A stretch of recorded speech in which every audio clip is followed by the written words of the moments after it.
Maharashtra today 24 news, सत्य परिस्थितीचा सविस्तर आढावा। स्वराज्य संस्था, महानगरपालिका, नगरपालिका रणधुमाळी।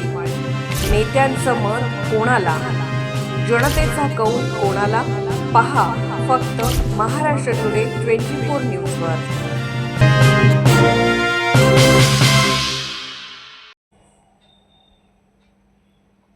भाजपची मोठी कारवाई। पक्षाविरोधी कारवाई केल्याप्रकरणी मूर्तिजापूरमधील 4 पदाधिकाऱ्यांची 6 वर्षासाठी हकालपट्टी। नुकत्याच झालेल्या मूर्तिजापूर येथील स्थानिक स्वराज्य संस्थेच्या निवडणुकीत पक्षशिस्त मोडणाऱ्यांवर भारतीय जनता पक्षाने भाजप कडक कारवाईचा बडगा उगारला आहे।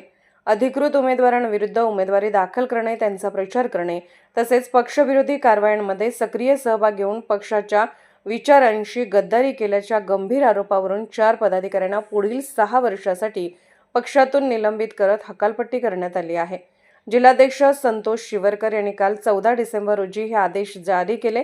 कारवाई झालेल्या पदाधिकाऱ्यांची नावे: कमलाकर गावंडे, मंडळ कार्यकारिणी उपाध्यक्ष; अमोल पिंपळे, भाजप युवा मोर्चा जिल्हा उपाध्यक्ष यांनी बंडखोरी करून पक्षाच्या अधिकृत उमेदवाराविरोधात निवडणूक लढवली होती; श्रीकांत रामेकर, भाजप युवा मोर्चा मंडळ अध्यक्ष; नितीन भटकर, नमामि गंगे अभियान प्रमुख।